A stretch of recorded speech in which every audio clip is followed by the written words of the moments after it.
3, start recording, somebody. Hey, welcome back to these crazy people that just keep eating meat and keep talking about it and keep complaining about people who don't eat meat and write bad articles like the one we're going to review today.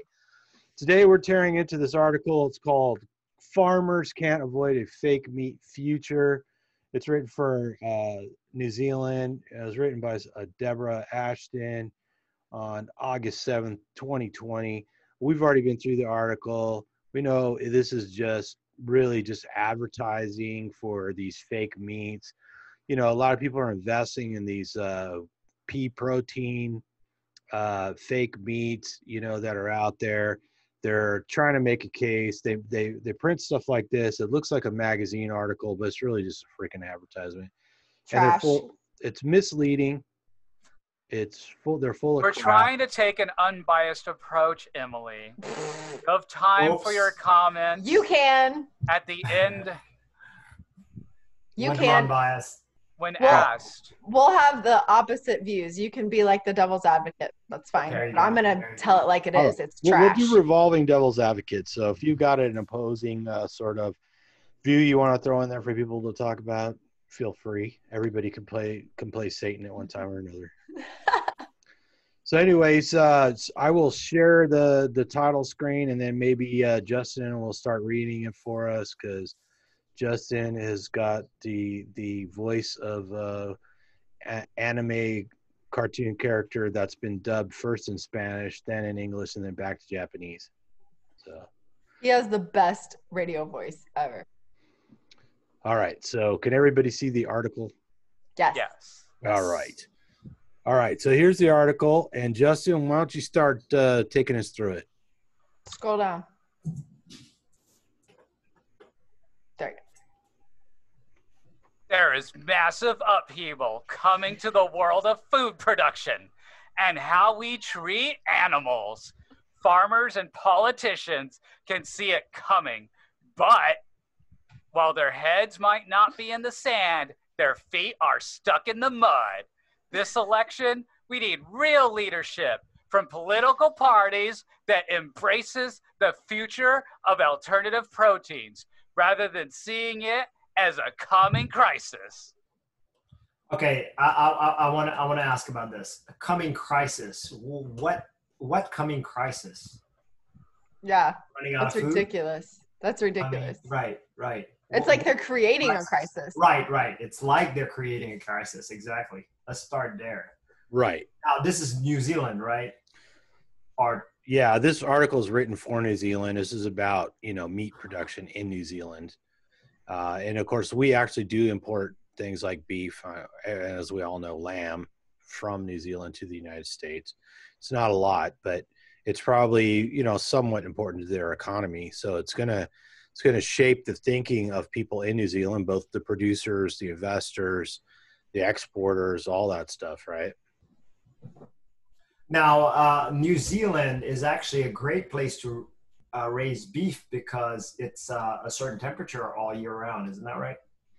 Yeah, I think they got the right climate. They got plenty of green grass and stuff like that. But I think they're actually known for their lamb. Yeah. Right. Lamb I knew, but I was surprised about the beef. So that's what I'm more curious about. So maybe they're talking about mainly lamb, because I've seen New Zealand lamb and I get them every now and again. And pretty good.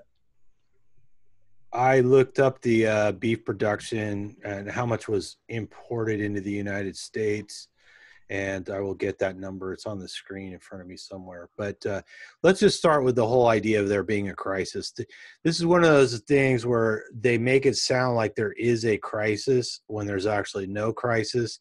And that's sort of the idea is you create a crisis because you already have the solution to the crisis, right? This is this technique that some call it or refer to the Hegelian dialect. Hegelian dialect, right? So, anyways, problem, reaction, solution.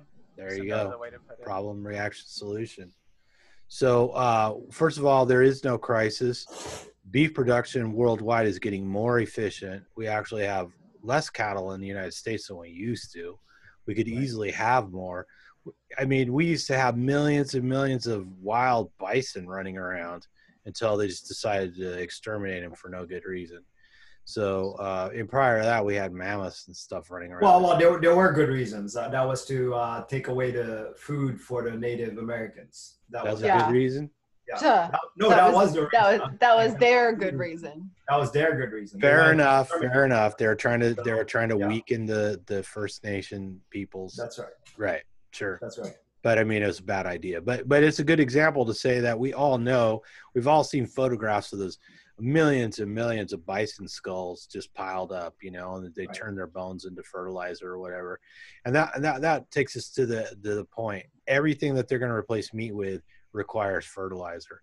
A fertilizer, for the most part, is going to be nitrogen sucked out of the air in some giant factory that pollutes, so that they can dump it on the dead ground where they row crop peas and soybeans and all this other stuff. So you're much better off having the animals on the land than you are row cropping with all this stuff to make up proteins from plants that are at least slightly toxic to us, and then turn it into fake meat. For sure, right? Does anybody have any doubt? I mean, no question about that. Then we're not even adding the part about the pesticides. We're not adding a part apart from the eco side that happens just to till the land, you know, where how many animals will die just from that alone. So if you care about animal welfare, I think that's what they'll bring up later on. I mean, why don't you count these animals too? Yeah, all the animals that are killed in order to cultivate a crop, right? Right. All right, Justin, why don't you take us deeper down this rabbit hole? Well, I had one more comment to make. Yes, sir. So, you know, it's interesting. This article is written August 7th of this year. Now, if it had been written in March or April, you know, that would have been striking when the iron is hot. You know, we all of us have talked about beef shortages, going to the store, being limited and all that stuff, you know, because of the virus and or government intervention. You know, but during that time, I mean, I still haven't seen a single case where it was like tainted meat caused COVID or anything like that, as far as from a factory, you know, people buying it. I didn't get sick. None of us got sick. So yeah, so they totally missed the ball. It's kind of weird for them to write this in the middle of or beginning of August. You know, maybe because they're having their second wave and winter is in New Zealand. So maybe there's a climate over that's different from us over here in the US. Maybe you're right. Maybe that's what they're trying to take advantage of. So yeah, the climate, that's a good point. I didn't think about that. So maybe they have a crisis as far as they're saying they shouldn't export as much, because maybe they've also, because here in the United States, we know that I mean, our problem is not beef production. We can produce as much beef, but it is the butchering. Butchering is, well, not butchering. What was that before? The processing plants. The processing plants. The processing plants. So they had a shortage of manpower, and then when the institutions like schools and stuff like that closed down, a lot of the supply chain got a big wrinkle in it because people that were buying meat and dairy and stuff like that were shut down. So they, you know, people weren't ready to send that food through other channels. So, right. Yeah. All right, Justin, take us away.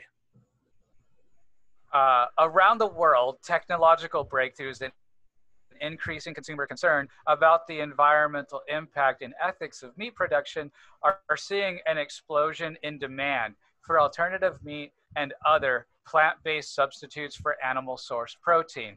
While global consumption per capita of animal meat is stalling, the market for alternatives is projected to grow at 10% a year.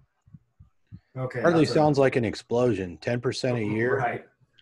And, you know, when we had shortages of meat, like Ray was talking about, like there was basically times you'd go into the stores and there wasn't that much meat on the shelves for people to buy. The fake meat, these plant-based alternatives were still on the shelf. Nobody bought it. Nobody bought it. Yeah. And here's the thing. How are they comparing? Okay, so meat is stable. Okay, let's say meat's stable because we've been eating meat for however long, right? So obviously that's going to be stabilized. Now them growing for 10%, well, you know, from 0 to 10% or whatever it is their number was before, you know, they have room to grow. Meat is where it's at because people want meat and they've always had meat. So that's a bad example right there as far as I'm concerned. And they're comparing themselves growing 10%. Well, you know, that doesn't mean meat. Now, I could see if it said meat declined in sales, but that's not what it's saying. It maintained. Well, and they encourage people to eat it with fake news, fake crises, fake, you know, they're trying to say, oh, we'll eat, you know, they want to say meat causes heart disease in the form of blockage, you know, coronary obstructions. They want to say that it causes cancer. They want to say it's destroying the planet. But like we said before, we've been through a lot of this research over and over again. This, you know, lipid hypothesis has never been proved, right? We know that the more things like polyunsaturated fats that people ate, the worse their health was. When people have lower LDL, the higher their all-cause mortality, right? And we clearly evolved eating meat for at least the last 3.7 million years, when all these cereal grains and vegetable oils and fake meats were not available. So we're not adapted to eat this kind of food. Yes. So also we also have to think that even with all of this propaganda, meat sales are stable.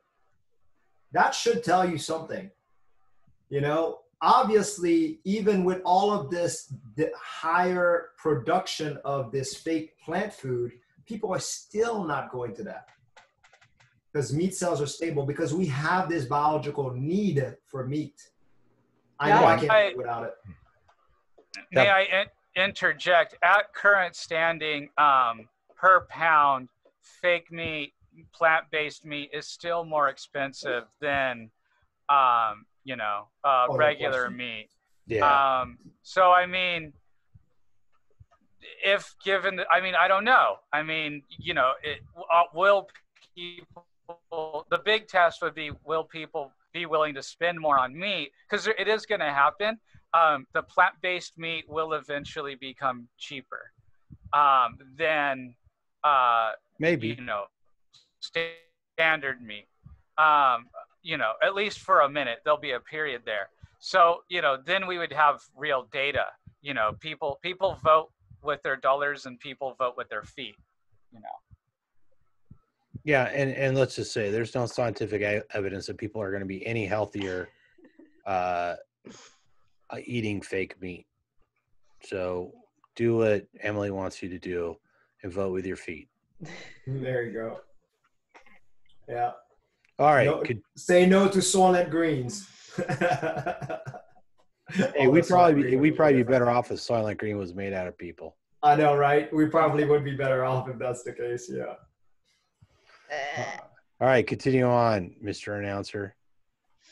At that rate, and with improving quality and lower production costs, alternative meat will soon start to shrink the market for New Zealand's meat exports. A beef and lamb New Zealand report recognized this 2 years ago when it said alternative meat burgers would soon start to push New Zealand beef out of the U.S. market. We see the change coming in New Zealand. New Zealand too. More than a third of New Zealanders say they are vegan, vegetarian, or actively reducing their animal meat consumption. In 2019, we ate, meaning New Zealanders, 12% less meat per person than we did 15 years ago. As alternative meat and proteins are produced in larger quantities with constantly improving quality and falling cost, the economic, social, and legal space for animal meat production will shrink. Customers will no longer be willing to accept the environmental cost of meat production or turn a blind eye to animal rights issues. That's a big mix there. Yeah, and like, you know, it talks about eating 12% less meat than they did 15 years ago. Yeah. Well, that's probably reflected in all of the junk that we eat. Well, let's mention, did they forget to add how how much increased the obesity rate. I'm Yeah. sure New Zealand Diabetes. also diabetes, all of these diseases that happen when they reduced the amount of meat they ate. Mm-hmm. Yeah, we get less healthy when we eat less meat. People eat less meat because of all the fear mongering. And then, like you said, they replace our food with fake stuff. You know, they load it up with sugar, you know, they make it colorful. They tell you that somehow eating all the colors of the rainbow is healthy for you. You know, you're going to get cancer from eating meat. You're going to get a heart disease from eating meat. And none of this is true. And that's why people eat less. That, and they try and make it more expensive, right? But as we've seen, regenerative agriculture is on the rise, and they put cows, pigs, turkeys, chickens, ducks, rabbits out on the lands and let them graze around like they would naturally. Obviously, they're protected from other predators. And then these animals regenerate the land. Land is prevented from turning into desert because these animals are walking around on it, doing what animals do. They're balancing each other's health out. You know, birds will eat the parasites out of the cow poop and stuff like that to keep the parasite burden down on the larger animals. And that is how nature intended to do, and that's the way things are going. And everything isn't about locking an animal in a cage and torturing it. That's the thing, that these people that want to sell you these products, they want to work on your psyche and make you sound like every time you eat a piece of meat, you contributed to the torture and misery of an animal. And that's not the case. There's lots of places that treat their animals well. Lots of people who raise cattle are very conscientious about the quality of life of those animals. Those animals typically live in nice pasture, free from predators that would normally tear them apart in the wild. And there have been cases, you know, we don't like to see chickens cooped up. We don't like to see pigs strapped to the floor so they're, you know, make sure the piglets can suckle and stuff like that. But that's all changing, and that's not the norm. Agreed. Now, the thing about alternative meats and proteins are safe and disease-free. Does anybody here get a disease from eating meat? Not me. Yeah, that is interesting. Disease-free. What do they mean? What disease are they talking about? Now, I don't know. I could even see if they said meat, you know, because there is that myth out there that meat causes parasites, right? So let's talk about parasites. I can tell you I've had many cases of parasites in my sad days that I've actually had to get rid of. Really? Like, you know, yeah, you know, you feel something in a private area itching. So that's how you know you have it. Really? When I was carnivore, none of that happened. Yeah. So if parasites so prevalent in meat, which that's probably the only disease I can think of, and I don't even know if that's a disease. Is that a disease? Well, I mean, parasites, that would definitely be something that you're not wanting to get. I mean, it's not good, right? It's not good, but, you know, but I'm just saying, you know, when I went carnivore, I had none of those issues. So all those are gone. So, I mean, the other thing I can maybe think of is, you know, now they're trying to say meat causes COVID, something like that. I think in the headlines that they're trying to say. Yeah, they try to COVID. imply that because some of the workers were coming down with COVID, but a lot of these people worked in really close proximity to one another, and they lived. You know, a lot of times these jobs at some of these plants are filled by immigrants. They come to this country, they rent a house together, and they live in very close quarters. Look, they're poor. They're probably not eating their meat that they're actually processing for us. And that's probably what's causing them all these issues. Yeah. They're transmitting it from one person to the other because they're always in close proximity. There's no evidence that COVID-19 is transmitted any more by a piece of steak than it is by a piece of lettuce. Yes. So anyways, Justin, read on. Animal welfare is already on the agenda internationally. Agricultural Minister Damien O'Connor told SAFE's recent pre-election panel that in his meetings with EU trade officials, they made clear that animal welfare was a key requirement of their trade agreements because it's what European consumers demand. As consumers place more value on animal welfare, we need to act as well. So what does meat and dairy exporting New Zealander do? Standing against the tide is a good way to get washed away. Pretending it isn't happening won't help. Every political party at the SAFE panel acknowledged that this change is coming. None dismissed fake meat as a gimmick. They recognize that it's a sea change coming that will make current farming methods unviable. National New Zealand First and Labour all talked about producing premium products for high-paying international customers, but with alternative meats evolving to be just as good or better than the real thing, we are missing an important opportunity to progress and take the lion's share of the market. And for what? A niche market that may not be the golden goose we were promised? Do we want to feed the few or feed the many? For starters, let's ban cruel colony cages for layer hens. These are the replacement for the old battery hen cages. Instead of 5 hens in one tiny cage, we now have up to 60 hens in a larger cage with about the same amount of floor space per chicken as its predecessor. Where's the vision in that? All right. Well, let's go back to this whole thing about cruelty to animals and their lives, because it's kind of where that section started, right? In order to make these fake meats, the fake meats are made from things like pea protein, like yellow peas or soybean.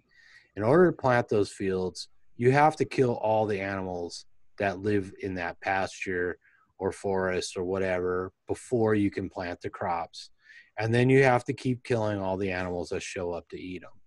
So you're just saying, well, we're going to kill off all the animals and keep killing all the animals, the birds, the squirrels, the rabbits, the rats, the mice, the deer, the whatever comes. And anybody who knows, when you plant crops, the animals come to eat it. Wild pigs come, deer come, birds come, squirrels come, seagulls come, crows come. All this stuff comes to eat those crops, and they all have to be killed in order to grow those crops. So you're saying it's somehow better to slaughter all these wild animals, poison them, shoot them, whatever you got to do to grow these crops and grow fake meat rather than just raise animals on that land for meat. And if you think that the way we do it is torturing the animals, which I'll agree that we probably don't have the best method and we probably could make it a little more humane. But if you think that those animals that get ecocided from a farm is not torturous, imagine a harvester coming through and just grinding these animals slowly. Or imagine being poisoned by the many pesticides or insecticides that they put on there. These are not easy deaths. These are cruel deaths. I would much rather being a farm animal and dying that way than the way these animals are dying, because you get raised. The farmer cares about their livestock because they don't want them to be sick, because they can't sell them if they're sick. So they care enough, enough to keep them going until they die. Well, they grow corn right down the street from where I live. And when the harvesters go through, the combines go through and pick it, the birds show up to eat all the dead animals that the combines kill. Wow. And so you see seagulls, depending on the weather, crows, vultures. Hawks, sometimes vultures, or I forget what they call those. But yeah, so all those animals, they're flying around waiting for the combine to go by, and then they dive in. And then those combines, sometimes I've seen vegans make the argument saying, oh, well, I saw a study where they put trackers on animals and animals can run and get out of the way of the combines. But anybody who's spent any time on the internet knows those combines gobble up animals all the time. You see huge full-grown wild boar stuck in the front of those combines dead. Yeah. You see deer, you see coyotes, you see rabbits, you see squirrels. You even sometimes see the birds that are down there feeding on the carcasses get caught in those things. So the animals, get killed before the crop, during the crop, harvesting the crop. And then when you harvest all that grain, you got to keep all those animals from coming in there and getting it. There was a mill right down the road from where I live. I think it's closed down now, but they would fumigate every once in a while, and then the rats would come running out of there. And I'd be out walking my dog sometimes, and these rats would come running down the street, and I just happened, my breeded dog was a rat terrier, so the rat terriers go insane. They're like, look, there's rats just running down the street, and then they're jumping on these rats and killing them. So that's just how it is. And anybody who thinks otherwise and thinks that's more humane, so that's the thing. Human beings can be humane, right? So we're not like an eagle that swoops down out of the sky and rips a piece of meat off the back of a baby deer or anything else. You know, the vegans would call that being specious than when we eat other animals, but all animals eat other animals. That's just how it is. So why you would call us specious for doing what everybody else does is nonsense. It's them trying to make their feelings. They're so worried that somebody's going to eat an animal because it bothers their feelings, that they want to make those feelings our ethics. And in turn, they make themselves the enemies of mankind, because anybody who says we shouldn't eat meat really is doing mankind harm as a whole. And we have the option to be humane. We have the option to raise and slaughter animals with some kindness, you know? Well, and what bothers me is that they're saying, you know, to be kind to animals and everything at the sacrifice of my own health. You know, like I couldn't walk. I couldn't walk in March of 2019, and I couldn't talk. I couldn't think. So I wasn't even a contributing member of society. So how is it better that, okay, maybe, what do you guys think? I ate like a cow, half a cow since then. So a half a cow made me a contributing member of society. Right. You know, but the vegans, you know, so one average adult eats about the same number of calories in a year that you get from a cow, roughly. And that's exaggerating it. Yeah. So, you know, we're assuming a 1,200 pound steer.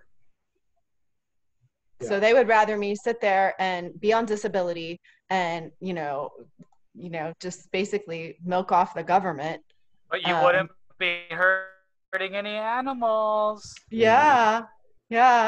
Hey, I used to believe it too. I used to eat the quinoa and the basmati rice and lots of salads. And when I did eat meat, I was eating the lean chicken breast. And on a good day, on a special day, I might have some sirloin or something, you know, for my birthday. And all I did was get sicker and sicker and sicker. My arthritis got worse and worse. My brain fog got worse and worse. My anxiety got worse and worse. And I had more and more sick days. I got more colds. I had more allergies, and on and on and on. And injuries didn't heal up all that well. And then you go carnivore and all that starts turning around. Your mind is clearer. Your mood is better. Your body heals. And I'm doing better now at 49 than I clearly was doing at 39. Yeah. And I eat way, way less. Right. Way less than I used to. I used to eat 5 times a day.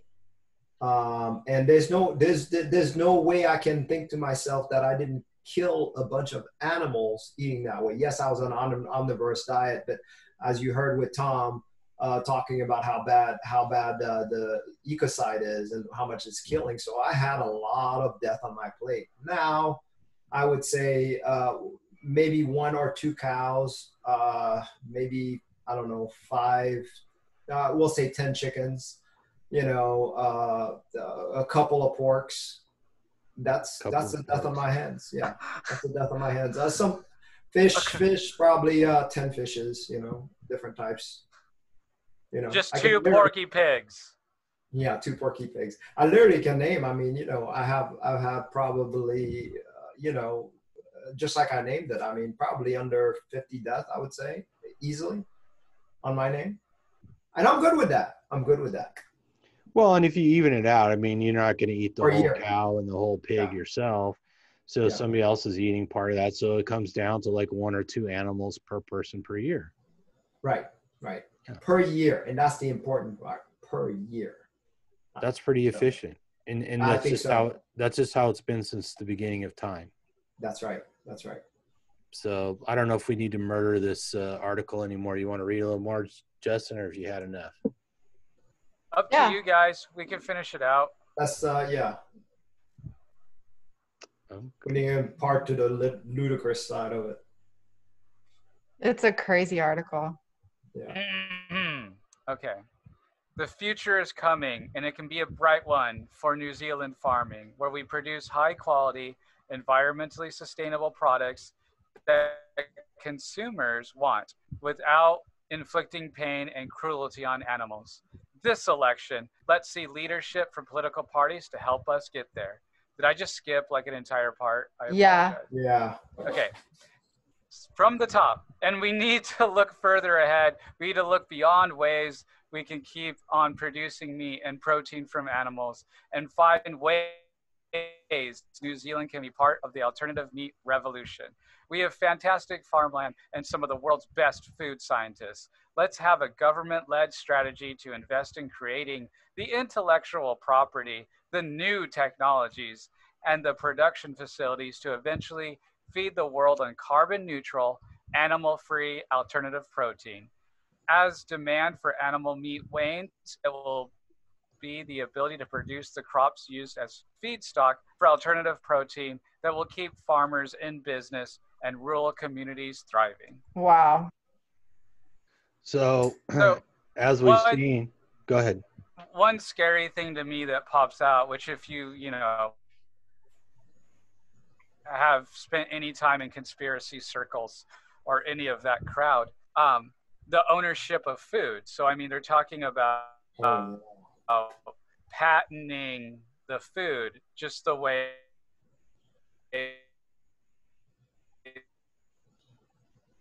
that We lost some you. there's like lawsuits for that. Yeah.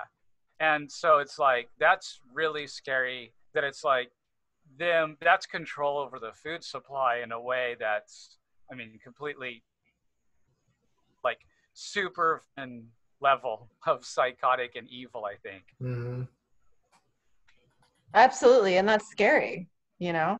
Well, and they threw the carbon word in there, right? So they're saying carbon neutral. They're trying to make it sound like row cropping, soybeans and yellow peas to make the fake meat is carbon neutral when it's clearly not. And on the other hand, regenerative agriculture can actually be carbon negative. So when they start replanting prairies and savannas and stuff like that, that process actually locks up more carbon in the soil where it used to be in the form of plant roots.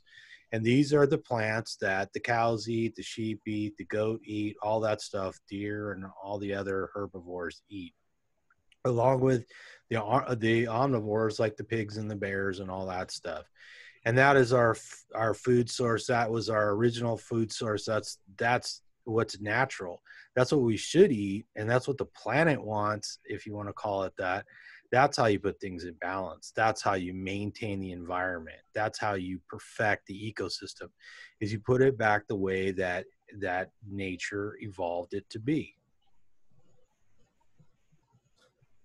Right. I don't know how they think they can row crop with, liquid nitrogen from a factory and be carbon neutral. That's a ridiculous statement. That's right. That's ridiculous. I mean, if you had some sort of supernatural way of doing, when I say supernatural, I mean like some really, really natural way of fertilizing with animal fertilizer, you still need animals to produce the fertilizer, right?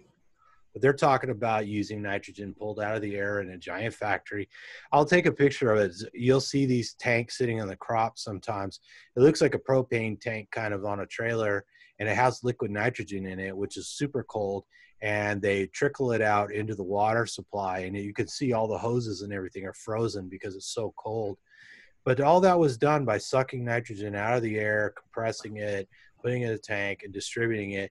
because it's the only way you can row crop, because row cropping destroys the soil. So you've got to put liquid fertilizer back in the soil, and you've got to use pesticides. You've got to use herbicides. You've got to use all these industrial chemicals to manage a process like that. There's nothing carbon neutral about it. It's a bunch of hogwash. Hogwash should be better, really. Yeah. Oh yeah. Right. So I want to point out something that the article said. It's pretty much saying, let the scientists produce your food. Did you guys catch that? Now, I hate to go back in history when we let the scientists create our fats. So I don't know how many people are aware of this, but Procter and Gamble was the first that decided to change lard into Crisco. trans fat. That's right, Crisco. Yeah, and believe it or not, heart disease did not really start taking off until the 1940s. There were no cardiologists until the 1940s. When was Crisco start to be? It was created in like 1914 or 1911, something like that. And by the time it gets into the mass, which would make sense, that's when heart disease really started piling on. What's interesting is they thought ahead of this, and they put all this money into the American Heart Association. Just devious. And this is what I'm afraid what's going to happen now when we're going to let the food scientists make our food. So our animal foods, which obviously to me, what they're saying in that article is, hey, we're welcoming this new alternative meat. What is that called, by the way, guys? What do they call that? The Beyond Burger? No, not that one. The actual meat from that they make from blood from a factory from a lab. Oh, the lab grown meat. The lab grown meat, yeah. I guess. Yeah. So the problem with the lab grown that's what they're meat talking about is they have to use serum from a live cow. A calf. A calf at that. A calf. Yeah, so they actually need to, suck the fluids out of a pregnant cow. Right.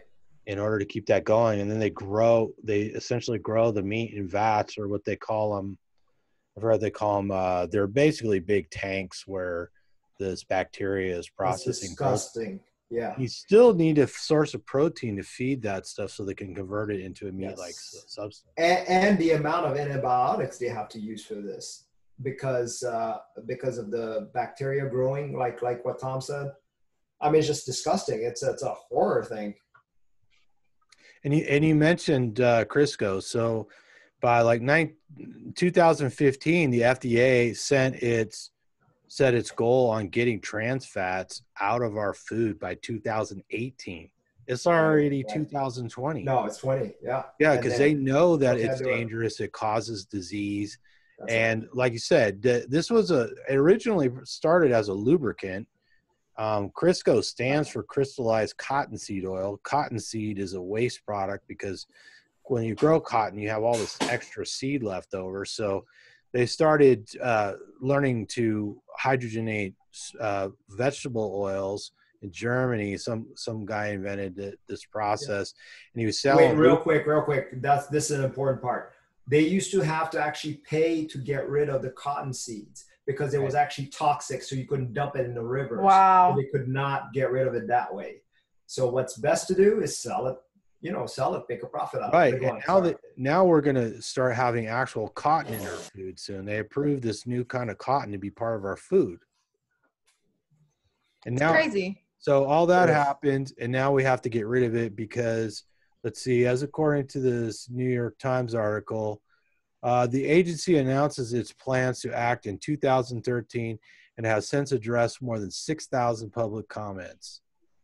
The agency estimates this could prevent 20,000 heart attacks and 7 deaths from heart disease each year. So that's they admitted that. That's in the New York Times. That's talking about just trying to remove trans fats from.